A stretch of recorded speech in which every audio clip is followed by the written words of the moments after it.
harassed by demons. They say I'm not good enough, speaking lies to take my freedom, telling me my time is up.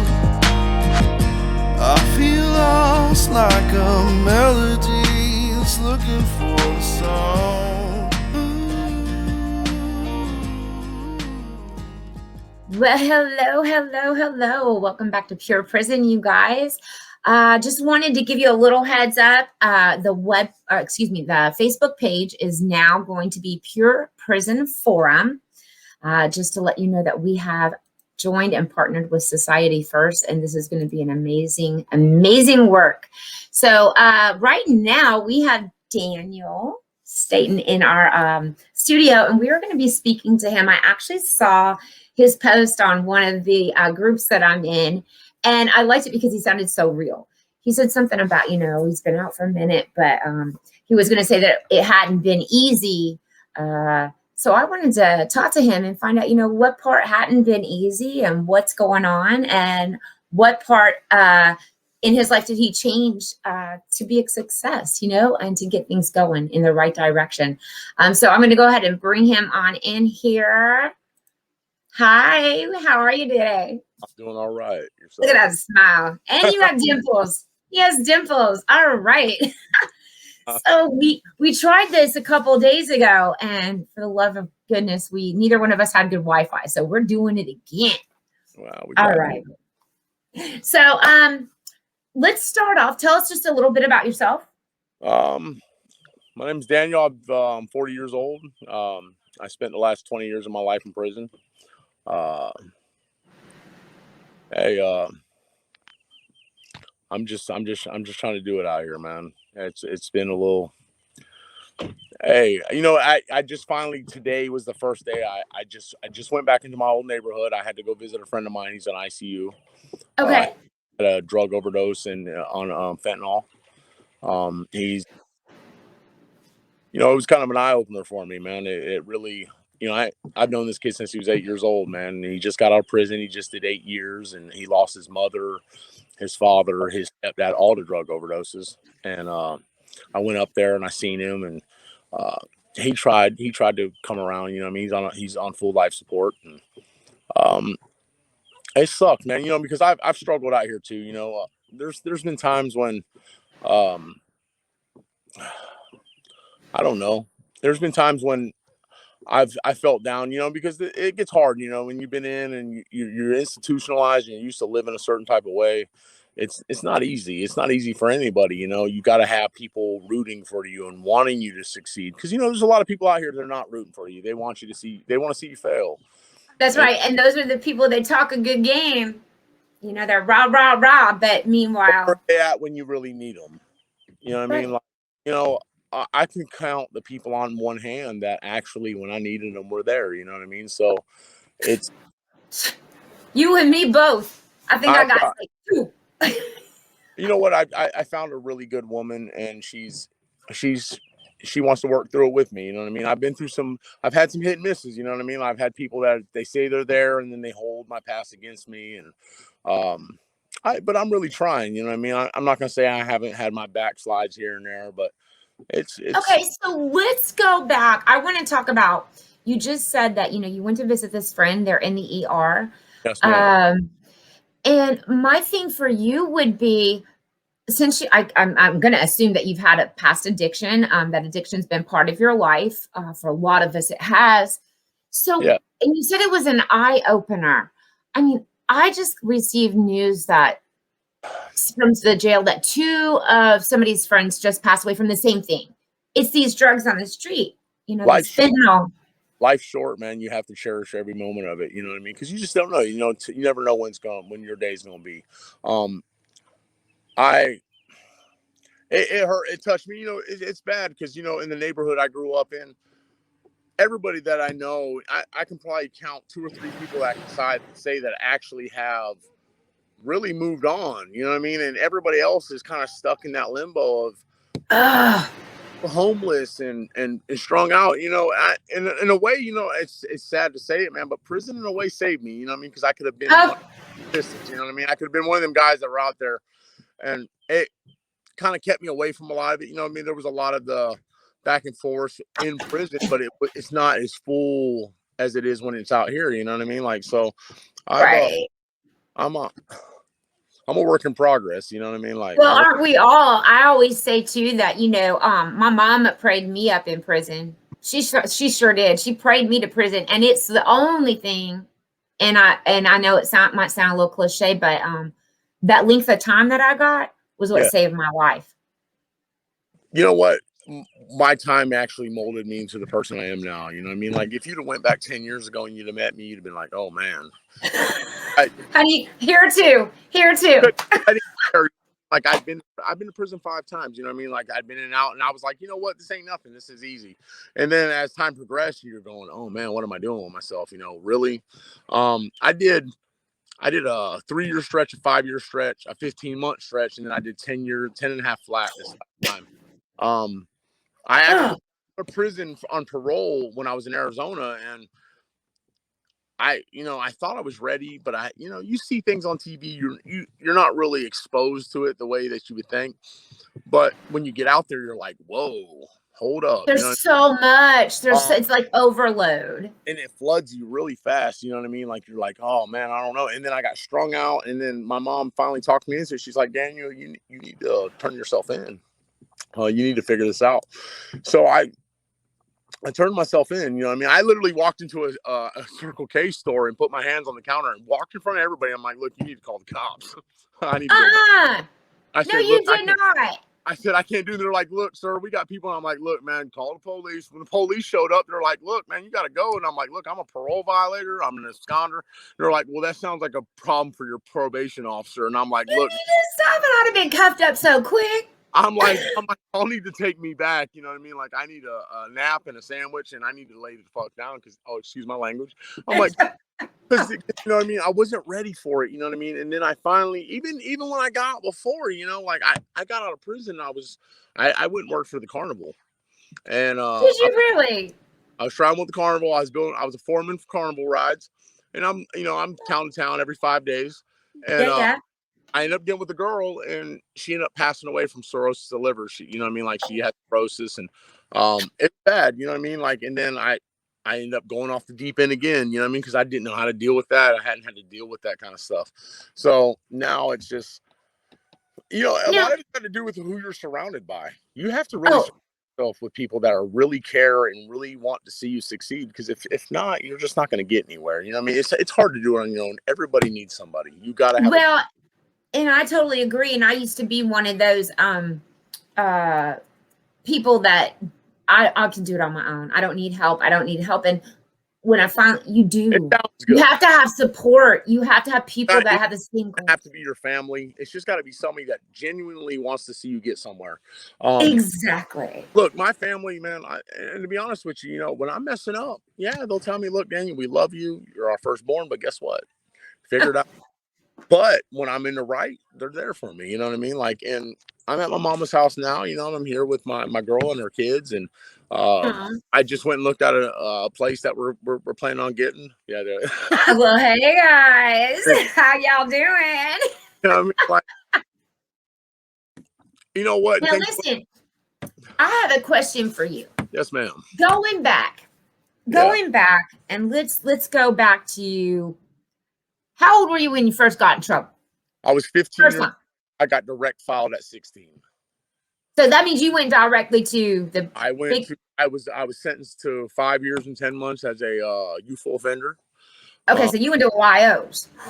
Went to YO for the first 2 years, and then I got in a lot of trouble, so they gave me a disciplinary transfer, took my YO status, and sent me to an adult prison when I was 17. I can't take it. Okay, all right, now.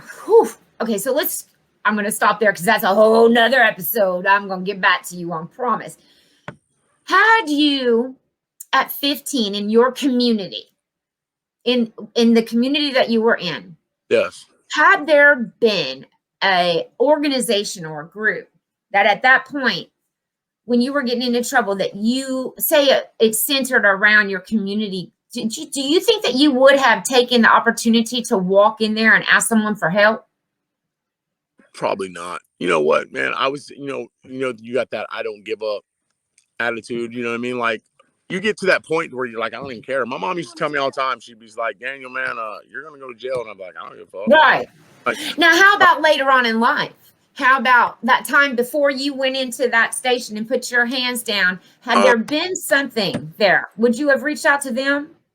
yeah, but you know what? The thing was, is I was so far gone in my own mind. You know what I mean? I'm like, that's the only thing that came to me. It's like I was actually living. They call it the zone. It's in Arizona. It's a homeless area, and like within 3 square miles, 3 square blocks actually, there's probably about 500 homeless people in the streets, and it's ridiculous. They call it. It's called Cass, and it's bad. You mean there's guys shooting up on the side of the roads, Oh like. my God. And what's crazy is if you go 2 blocks up, you would never know it was there. But then you get there and you're like, damn, this is some shit I've only seen on TV before. TV. Like, this is real.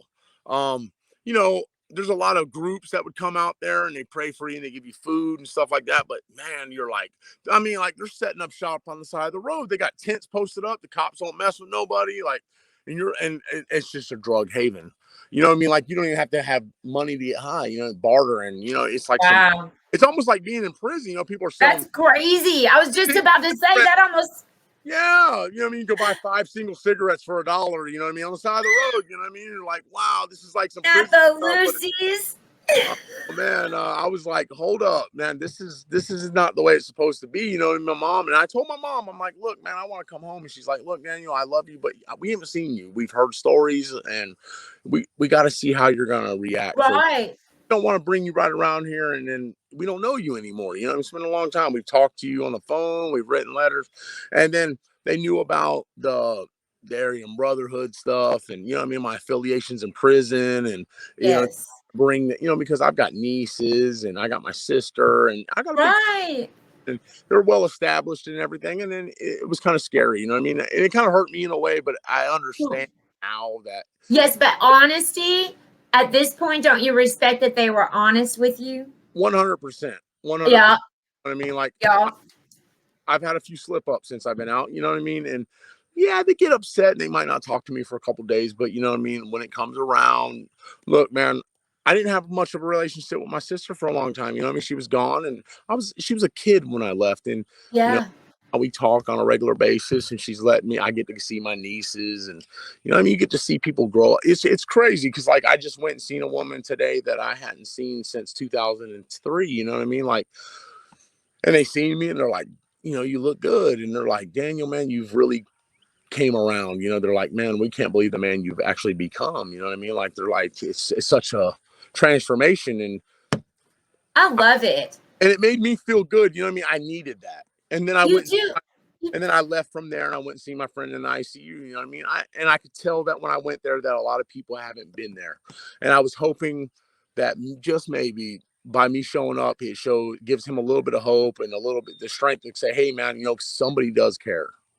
Because I cared, you know what I mean? And I told him, I'm like, look, man, you know, he couldn't talk. He's got a ventilator in he couldn't breathe really. And, you know, he started crying whenever you could see the tears in his eyes when I was talking because we go way back, you know, I dated Right. years since I was like 12 years old, you know what I mean? And and what's crazy is this whole time there's been no response out of him. He hasn't really, he's opened his eyes. He ain't really, and I told him, I'm like, look, Bob, you know, I got 5 minutes. I got to go, man. But, you know what I mean? When I come back here next time, you need to be sitting up for me. And my girl can attest to this. He tried to sit up. Like he went Shut to, up.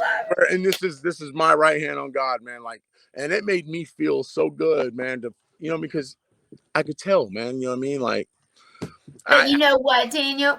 You right now are being the support for him that you were just talking about. And that is what I'm talking about on this show. Paying it forward, listen, doing the right thing, giving it back. like I That told will help you grow and that will help you stay on the right track. I do it. I don't do it because I have to. I do it because I want to. It makes me feel good. Like, I don't. That's okay. That's I, okay. there was a time when I had to have the flashy shit and I had to be. Now I'm good. I'm easy with what I got going. I'm living. I got family around me, and I don't want to All see. the important stuff. I don't want to see nobody have to go through what I went through. And you know what? I grew up with this kid, and look, I did dirt with this kid before when I was a youngster, man. We were growing up Yeah. doing dirt, and I was there for him. And you know, and I told him, look, man, I don't know how well you can hear me, but hey, if you come out of this, bro, I got you. I don't know about the rest of these people, man, but I got you. If you need work, I'll help you find work, man. If you need a place to go, my door's always open for you, man. Believe that. That's You awesome, man. And it's crazy because all on Facebook, there's all, you know, he just barely squeezed our hand today. You know, his name's Willie Hall. All You know, right, Willie. Well, he'll be in my prayers tonight. I promise you that. just got out of prison after 8 years. He lost his mom, his stepdad, and his dad all to drugs. They all overdosed on methadone and everything else. You know what I mean? And he don't got a whole lot, man. He's got his sisters, man, and you know they got their lives and shit. And you know, but that's for anybody. Anybody I'm affiliated with, or anybody I think I can help. It's you know what I mean. Like it's like I said, it's paying it forward. I've had a lot of That's people right. step out of their comfort zone and give me a chance when I needed one. That's right. You know And what I that's mean? what it's about. I love it. I love what you're doing. I love that you're in a place where you're comfortable now. That just makes me happy. I love that we're friends and that we met. I can't wait to meet you in person and your girlfriend and everything. Yeah, of course. I'm definitely going to have you back on the show. I wanted to touch on one more thing really quickly because I see the kids in the background. Okay. Seeing as where you've been, and you know how easy it is to just be in the wrong place at the wrong time with the wrong people. Yes, ma'am. How do you relay that to those young ones right there?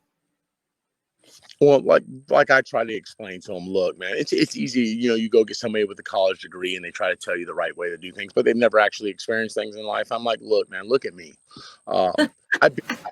I actually have been there. It's a lot easier for some people to relate and be like, all right, you know, I tell these kids every day, look, you don't want to be like me. You don't want to be like me. You know what I mean? Because, you know, Well, they might not want to be like the person you were, but the person you're becoming is beautiful. Well, yeah, of course, you know, and it's took a lot, you know what I mean? Like, and I love what I can do for them, you know what I mean? Like, I'm a little soft around the edges when it comes to kids, you know, they get over I love it. You big old softy.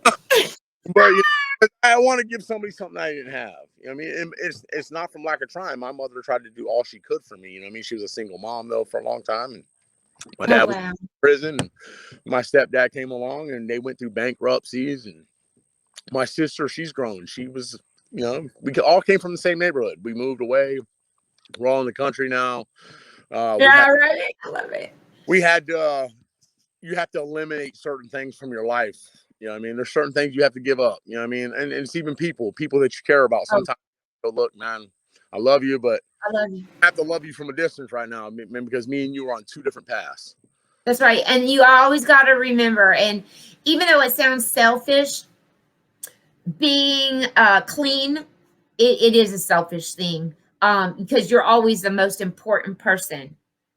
Well, that's the thing, you know, like partying when I was a kid was supposed to be fun. You know, Friday night came, you go out and you party, you get over school, comes back around and you go out. And then it becomes a lifestyle. Right. And then it's no longer a lifestyle, it's a job. It's a habit you got to keep up with. It's not fun anymore. It's not fun. You know, when you have to do something to feel normal, it's not fun. You know what I mean? Listen, but how hard-headed are we that we kept doing it over and over? I lived for years that way. Because you walk away from it and you're like, yeah, I'm good. You know what I mean? And then all of a sudden you're like, somebody comes around and they're like, yo, you want to bump, man? You want to do a line? And I used to shoot dope. So, you know what I mean? So Like I shot meth. I've shot ketamine. I've tried it all. You know what I mean? Smoked crack, you know, I'm like, yeah, I'll try it once. You know what I mean? And then you're like, wow. And then you start looking at how people start to perceive you. And you're like, man, I don't want people looking at me like this. Like I had a big thing, you know what I mean? Like I didn't smoke dope. So I would, you know what I mean? Like, cause I was like, oh, that looks so, you know, me with a pipe in my mouth. So I'd go hide and shoot dope. You know what I mean? Like, we can go smoke a joint, or we can go over here and drink a 6-pack and go sit around the bonfire and do something that's not. But there are people like that. There are they can drink and they can be normal and they can do that. But then there's other people that one time is just Those are what It's you call weekend. Those are weekend warriors. You know what I mean? Like me, I'm not a weekend warrior. Me, like if I go do dope, I'm gonna go until the wheels fall off. right, and that's what I'm saying, because that's how I was. It was 0 to 60, and it wasn't stopping until I dumped. Hey, I even tried. I said, look, you know what I told myself one time I was sober for a while. And I said, you know what? I'm going to try to go out here and I'm going to do a little bit. And I'm going to see if I can stop. And if I can't stop, it's not for me. If I keep going and I finally fall down, I'm done. And I did. And guess what happened? I ended up rolling until there was nothing left. And literally by the time I look back, I'm like, oh, fuck, I really screwed myself this time. You know what I mean? Like, because I always end up in jail for either one thing or another. It ends badly every time. You know what I mean? Jail's institution and death every time. So Well, and you don't know what you're getting anymore these days. I mean, it's a whole different thing. because people just want to make money off you. They don't, let's step on it with this stuff and really screw While you. people are dying and ODing. We're dying. You know what I mean? And people are so caught up in that life. And then all these people that you call your friends are not going to help you destroy yourself. I try to explain this to people. I talked to one of my ex-girlfriends yesterday, and I'm like, look, man, these people ain't your friends. Your friend doesn't go, hey, look, I love you. Here's some meth. Go destroy your life with me. Right. Here's a 20. A friend will give you constructive criticism and be like, look, man, I've been down that fucking road, and you're destroying yourself. Right. And they get mad at me. Oh, well, why do you always got to criticize me? And you ain't never got nothing good to say. Well, I'm like, well, you're never doing nothing good worth me praising you for. Tighten up. So it's getting down there, sweetheart. Listen, Daniel, it was such a pleasure to have you on. It's going to take me a couple of days, but we will definitely get this up. We're still working through our new computer and software. Not that. I feel you. I will it hurts. Out, and believe me, everybody that knows me wants to see it, and there's a lot. Well, you tell them that they better like and subscribe. Hey, my mother, my family, everybody I know is like, look, we're gonna go see that. Hey, you're gonna following off this one, man, because people want to hear what I got to say. Because I don't talk to people like this. You know what I mean? This is and you know a little bit out of my comfort zone. You know what I mean? I've always been a quiet, hush type. You know what I mean? Like, and I could tell the first time we talked, you were so real ginger. But the thing that I loved about you when we talked is you are real. You just say it, and I love it. I'm that kind of person too. I try to have a little filter now with this, but you know. I hear it. Well, hey, all right. Well, we are going to wrap it up. What'd you say, honey? I really appreciate you having me on here. I hope it really sinks in with some people, man. Hey, we're friends now. You can hit me up anytime. Hopefully to meet you in person sometime. It'd be a pleasure. So absolutely. I'm going to be actually hopefully making my way up to Tallahassee on the 27th to join in something up there. So I might be on that side of the coast. Hey, I'll meet you halfway. I'll come up there. It's not even a problem. Right. Well, I will hit you up actually and let you know what the event is. Daniel, it was a pleasure. And you too, cutie pie. I see you on his shoulder. All right. You guys have a nice one. Hey, you guys, too. Thank you, Daniel. Bye. It has been such a pleasure having Daniel in the studio. You know how I feel about people that are real, that have something to say, that might touch somebody. Anybody, teenager, loved one, some random person that's lonely, addicted, just reach out to us here at Pure Prison. Again, you can find us at www.pure-prison.com. Also join us on our page and you will see our partner society first. We are so happy. Guys, this will be on YouTube, so like and subscribe. You know where the button is. We can't wait to see you next time, y'all. Bye-bye.